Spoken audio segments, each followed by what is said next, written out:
প্রথম কথা যেটা বলবো যে তারেক রহমান সরকার ক্ষমতায় আসার পর যে ধরনের একটা উষ্ণতা তৈরি হয়েছিল উভয় পক্ষ থেকে, সেই উষ্ণতায় অনেকটা শীতলতা লক্ষ্য গিয়েছে। সেই জন্য সম্প্রতি ভারতের বিভিন্ন স্তরের মন্ত্রী বা অন্যান্য কর্মকর্তাদের মুখ থেকে যেগুলো কথাগুলো আপনারা শুনছেন, আহ সেগুলো মানে অনেকটা সেই হতাশার, মানে বর্তমান বাংলাদেশ সরকার সম্পর্কে হতাশার একটা পরিস্ফুটন বলে মনে হয়। এক, দুই হচ্ছে, যেহেতু তিনি হিন্দিতে ভাষণ দিয়েছেন, অনেক সময় আপনাদের ওখানে হিন্দি অনুবাদে সবসময় কতটা এক্স্যাক্টলি হিন্দি অনুবাদ হয়েছে নিয়ে সন্দেহ আছে। আপনি যে কথাটা বললেন, এরকম আমি ওই ভাষণটিতে ছিলাম এবং শুনেছি, আমি টেলিভিশন থেকেই শুনেছি। এরকম এরকম কথা কিন্তু উনি বলেননি যে মুসলমানদের প্রতি কোনো দায়বদ্ধতা নেই, তারা ভোট দেয়নি। আমি জানি না, আমার কানে অন্তত আসেনি। আমি জানি না আপনারা শুনেছেন বলছেন, কিন্তু আমি দরকার হলে আরেকবার শুনবো। কিন্তু যেটা বলেছেন যে সীমান্ত সিল, এই কথাগুলোর অনেকটা না কোনো অর্থহীন কথা। কারণ সীমান্ত তো কি খোলা আছে নাকি? সীমান্ত তো সিলডই এখন। সীমান্তের ৬৫০ কিলোমিটার, যেটা তাদের অভিযোগ ছিল যে এই ৬৫০ কিলোমিটারের জন্য কাঁটাতারে বেড়া দেওয়ার জন্য মমতা বন্দ্যোপাধ্যায় যে জমি দেওয়ার কথা ছিল, জমিটা দেয়নি। এমনকি হাইকোর্টের অর্ডার সত্ত্বেও দেয়নি। সুতরাং তিনি বলেছেন এটা ক্ষমতায় এসছেন তারা, তারা এখন এটা পূরণ করবেন। কিন্তু আমি যতদূর জানি যে ওখানে যে পরিস্থিতি, যে কারণে জমিটা কোনো স্বচ্ছন্দে মনের আনন্দে দেওয়া যায় এমন কোনো ব্যাপার নয়। তার কারণ হচ্ছে ওখানকার ভারত ও বাংলাদেশ, বিশেষ করে পশ্চিমবঙ্গ ও বাংলাদেশের মধ্যে সীমান্ত গুলো এমন ভাবে হয়েছে যে তার ফলে অনেকাংশেই কিন্তু এ প্রান্তের মানুষ ও প্রান্তের মানুষ অনেক ক্ষেত্রে বিএসএফ এর বা বিজেপির অনুমতি নিয়ে আসা যাওয়া করতে হয়, চাষাবাদও করে। এটাও আমি দেখেছি বা জানি। কিন্তু আমি জানি না ওই জায়গায় শেষ পর্যন্ত শিল্ড বলতে কি, ধরুন ভারত সরকার তো পর্যটন ভিসা দিচ্ছেন না, তো শিল্ড আছেই। ভারত সরকার মেডিকেল ভিসাও নিয়ন্ত্রিত, সুতরাং সবটাই দিয়ে দিচ্ছেন না। বিজনেস ভিসাও এখনো চালু হয়নি সম্পূর্ণভাবে। খুব মানে একটা দুটো তিনটে এরকম কিছু হয়তো হচ্ছে। মানে ঠিক নতুন করে কি সিল করবেন সেটা আমি জানি না, এটা মানে আমি কোনো ব্যাখ্যাই পাচ্ছি না আর কি। আর আপনাদের ওই যে সম্প্রতি যে ভারতের বাংলাদেশের যে সাংবাদিক দল তারা যে এসেছিল, তারা পররাষ্ট্র সচিব বিক্রম মিস্ত্রির সঙ্গে তারা কথা বলেছেন, দীর্ঘ কেউ কেউ অনেকাংশ রিপোর্টও করেছেন। এই যাবতীয় প্রশ্ন তারা কিন্তু তুলেছিলেন, এবং তোলার পরে তারা তাদের জবাব নিয়েই গেছেন, এবং জবাবে কেউ কেউ প্রকাশ্য করেছেন। এবং জবাবে যে খুব ওখানে যে খুব যে অসন্তুষ্ট, তাদের সঙ্গে আমার কথা হয়েছে এরকম মনে হয়নি কিছু। কিন্তু যেটা রাজনৈতিক নেতারা, প্রথম কথা হচ্ছে যে অমিত শাহ স্বরাষ্ট্রমন্ত্রী, তিনি ভারত বাংলাদেশ বা বিদেশ নীতি, পররাষ্ট্রনীতি নিয়ন্ত্রণ করেন না। এটা করবে পররাষ্ট্র মন্ত্রণালয়, প্রধানমন্ত্রী। এখন তিনি যেটা বলতে চাইছেন, তার বক্তব্য ছিল একটা গুরুত্বপূর্ণ বক্তব্য আমার মনে হয়েছে। তিনি বলেছিলেন যে এই যে অনুপ্রবেশের বিষয়টা, এটাকে অনেকে মনে করছেন এটা আমরা মেরুকরণের জন্য ব্যবহার করি, কিন্তু মেরুকরণ নয়। আসলে আমার কাছে মনে হয়েছে এটা দেশের নিরাপত্তার সঙ্গে যুক্ত। এইটা ছিল ওনার ব্যাখ্যা। নিরাপত্তার সঙ্গে যুক্ত, সেই জন্য এটা করা হবে। এটা তো ওদের বিজেপির চিরাচরিত এটা নীতি। এবং ভারত সরকারের যদি দেখেন, পররাষ্ট্র মন্ত্রণালয় যে প্রেস ব্রিফিং করেছিল, তাতে তারা বললো ৩,০০০ও নয়, ২,৮৫০ হচ্ছে অবৈধ বাংলাদেশ এখানে আছে। ২,৮৫০, মানে লাখ লাখও নয়, হাজার হাজার নয়, লাখ। হাজার বলতে ২,৮৫০, এটা পররাষ্ট্র মন্ত্রণালয়ের ব্রিফিং। যে ব্রিফিং এদের পরিচয় এখনো বাংলাদেশ সরকার নিশ্চিত করেননি, তাই এদেরকে আমরা ফেরত পাঠাতে পারছি না।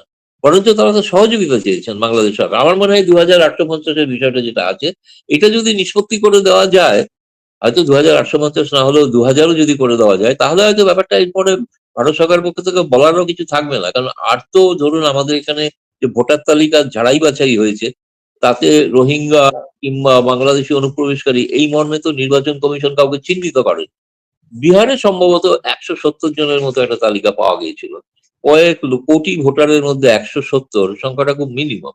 আর আপনি হয়তো জানেন যে আমাদের ভারতের সুপ্রিম কোর্ট, আমি গতকালই দেখলাম, একটা আদেশ দিয়েছে, কেউ যদি অন্যায়ভাবে অনুপ্রবেশ ঘটাতে সাহায্য করে থাকে, তাহলে সেটা এমন কিছু বড় অপরাধ নয়, তার জন্য তাকে জামিন দেওয়া যেতে পারে। ফলে জামিনও দেওয়া হয়েছে। তো এখন এই বিষয়টা বিজেপির একটা নির্দিষ্ট রাজনৈতিক দৃষ্টিভঙ্গি আছে, এবং সেই রাজনৈতিক দৃষ্টিভঙ্গি অনুসারে তারা তাদের প্রচার করে থাকেন। সেখানে ভারত বাংলাদেশ, ভারত চীন কি ভারত আমেরিকার সম্পর্ক তাদের কাছে ম্যাটার করে না, ভোটে জেতাটাই ম্যাটার করে, এবং এই কারণে পরপর পরপর তারা ভোটে জিতছে, এটা ঘটনা।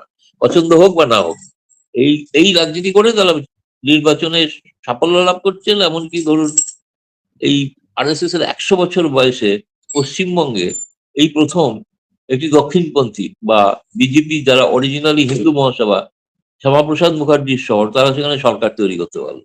100 বছর আগে কমিউনিস্ট এবং আরএসএস একসাথে প্রতিষ্ঠিত হয়েছিল প্রায়, কিন্তু আজকে কমিউনিস্টদের কোথাও কোনো হদিশ পাওয়া যাচ্ছে না।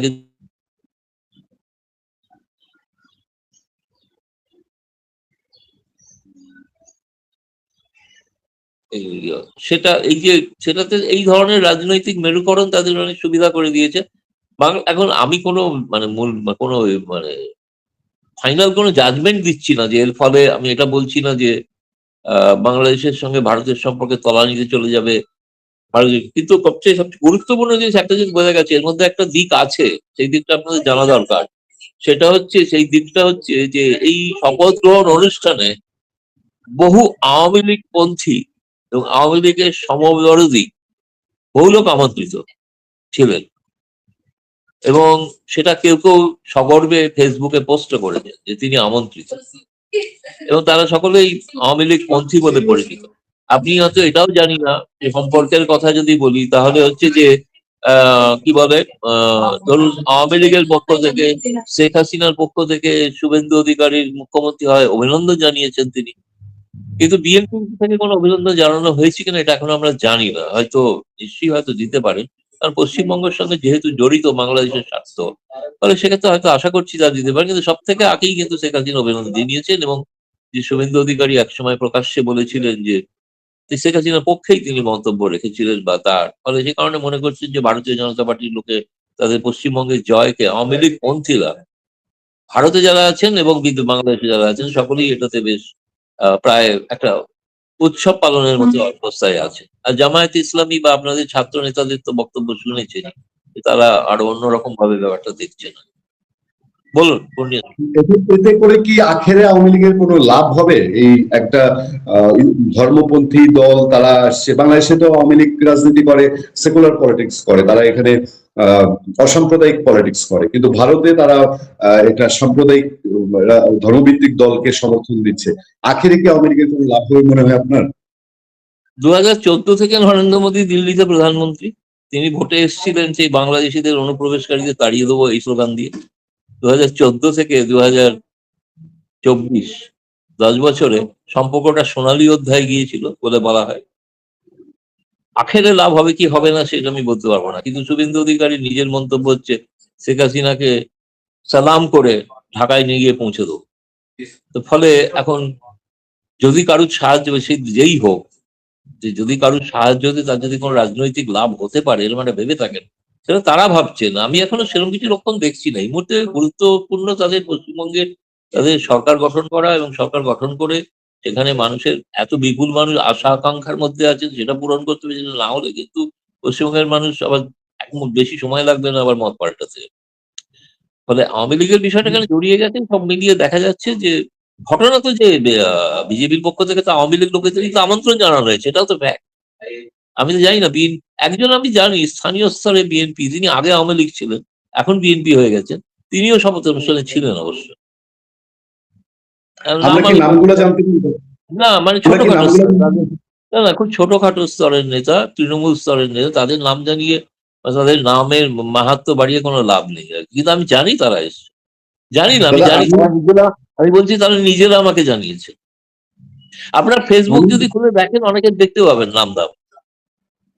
আমি আগ্রহ বোধ করছি, ধরেন পশ্চিমবঙ্গের মুসলিম ধর্মাবলম্বী বা সংখ্যালঘুরা তারা তৃণমূলকে ভোট দিয়েছে, আর আওয়ামী লীগ যদি বিজেপিকে এইরকম এখন ওপেন সমর্থনই দেয়, তাহলে এই মুসলিম সম্প্রদায়ের পশ্চিমবঙ্গে যদি মন নষ্ট হয় আওয়ামী লীগের প্রতি, সেটা তো বাংলাদেশে এফেক্ট করতে পারে। না দেখুন, সমস্ত মুসলিম তৃণমূলকে ভোট দিয়েছে সেটা ঘটনা নয়, তাহলে তৃণমূল এই এত কম সংখ্যক আসন পেত না। মুসলিমরা তৃণমূল সম্পর্কেও বীতশ্রদ্ধ হয়েছিল, যে কারণে তারা কংগ্রেস, সিপিএম এবং স্থানীয় স্তরের যে নেতা মুর্শিদাবাদের হুমায়ুন কবিরের দল, জানেন তো হুমায়ুন কবির 2টি আসনে জয়লাভ করেছে, কংগ্রেস 2টি বিধায়ক হয়েছে, একটা বামপন্থী হয়েছে, যারা সকলেই মুসলিম, হিন্দু নয় কেউ।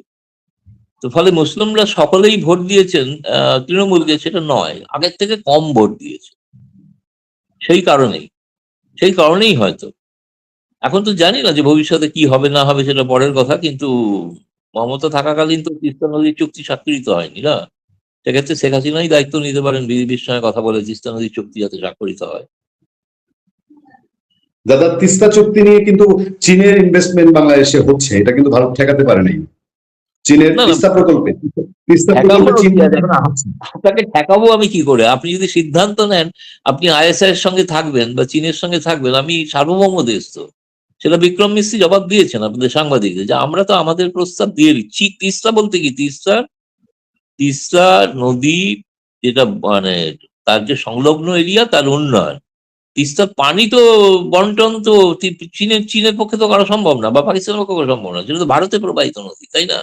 সেই চুক্তিটা কিন্তু চীনের যে প্রজেক্টটা আপনারা দিচ্ছেন, সেই প্রজেক্টটার কথা যেটা বলেছে, প্রস্তাব দিয়েছে, অতীতেও দেওয়া হয়েছিল, শেখ হাসিনার সময়ও একবার ছিল, শেষ পর্যন্ত শেখ হাসিনা পিছিয়ে এসেছিলেন, পিছিয়ে এসে তিনি ভারতকে দিয়েছিলেন ওই যে এলাকার ডেভেলপমেন্ট। ডেভেলপমেন্ট বলতে ওখানে একটা বাঁধ তৈরি হবে, ওখানে বাঁধ নয়, ওখানে জলাধার তৈরি হবে, এলাকার সামগ্রিক উন্নয়ন হবে, আরো বিদ্যুৎ প্রকল্প তৈরি হবে, ইত্যাদি ইত্যাদি।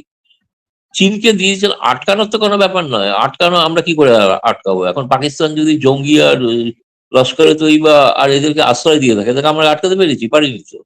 তো যে পাকিস্তান সরকার সিদ্ধান্ত নিয়েছে তাদের আশ্রয় দেবে, কিন্তু কি করার আছে? সেই জন্য আপনাদের সিদ্ধান্ত যেটা বাংলাদেশ সরকার নিয়েছেন সেটা তাদের কিন্তু এর ফলে ভারত বাংলাদেশ সম্পর্ক যে কারণে শীতল হওয়ার সম্ভাবনাটা বেড়ে গেল। তো আপনার পাকিস্তানের স্বরাষ্ট্রমন্ত্রী খুব ঝড়ো একটা সফর করছেন বাংলাদেশে, 2 দিনের ট্যুরে এসেছেন গতকালকে থেকে আজকে পর্যন্ত আমরা যতদূর জানি, এবং পাকিস্তানের সাথে আমাদের একটা মাদক বিরোধী একটা চুক্তি হয়েছে। আপনারা কি এদিকে নজর রাখছেন কিনা? হ্যাঁ, আমরা তো জানতাম যে পাকিস্তান থেকেই মাদকদ্রব্য এখানে আসে, ফলে সেই চুক্তি হয়ে যদি আটকায় তাহলে বাংলাদেশিদের জন্য এটা ভালো, বাংলাদেশিরা পাকিস্তানি মাদকদ্রব্য আর ব্যবহার করবেন না। পাকিস্তানি মাদক তো বাংলাদেশে ভারতেও যায় মনে হয়। না, জানি না, সেটা বলতে পারবো না, আমি এরকম কিছু খবর জানি না। দাদা, আমি আমি যেতে চাই নির্বাচন সহিংসতা নিয়ে। আপনি জানেন যে পশ্চিমবঙ্গে যদি কোনো সহিংস ঘটনা ঘটে, এটার এফেক্ট বাংলাদেশের একটা পড়ার আশঙ্কা তৈরি হয়। অনেকেই আমরা যারা স্থিতিশীলতা চাই, আমরা যারা ধর্মীয় সম্প্রীতির মধ্যে থাকতে চাই, আমরা যারা উগ্রপন্থী ধর্ম প্র্যাকটিস করি না, আমরা এটা নিয়ে একটা শঙ্কায় থাকি। পশ্চিমবঙ্গ কি শান্ত হয়ে আসছে বা নিয়ন্ত্রণ হয়েছে কিনা? যে ধরনের ঘটনাগুলি আমরা দেখছিলাম, শুভেন্দু অধিকারীর এপিএস মারা গেলেন, অনেক বড় ব্যাপার। এইগুলো কি এখন একটু স্থিতিশীল হয়ে আসছে, কন্ট্রোলে আসছে, নাকি এটার এফেক্ট আরো চলতে আপনি থাকবে? কি মনে হয়? আজকে থেকে নতুন কোনো ঘটনা ঘটেনি, কিন্তু এগুলো কোনো ধর্মীয় সন্ত্রাস বা এরকম কিছু ঘটনা নয়, এগুলো অপরাধমূলক কাজ। কি কারণে ঘটেছে সেটাও প্রায় পুলিশও এখনো জানায়নি। পুলিশ কিছু সূত্র পেয়েছে, পেয়ে তারা ভারতেরই বিভিন্ন জায়গায় তারা আরো তল্লাশি চালাচ্ছে, এবং একই সঙ্গে এরা বাংলাদেশে পালিয়ে যেতে পারে এরকম একটা আশঙ্কাও কেউ কেউ করছে। তো ফলে যখন সেটা আশঙ্কাটা প্রমাণিত হবে তখন হয়তো বাংলাদেশ সরকারকে জানাবে ভারত সরকার, কিন্তু এখনো সেরকম কিছু ঘটেছে বলে আমি শুনিনি আর কি। না, সহিংসতা বলতে যেটা বলছেন সেটা মূলত দলীয় হানাহানি, এগুলো কিছুটা হচ্ছে, তার সঙ্গে কিছু আদর্শগত হানাও হচ্ছে, হচ্ছে না, যেমন লেনিনের মূর্তি ভাঙা হচ্ছে।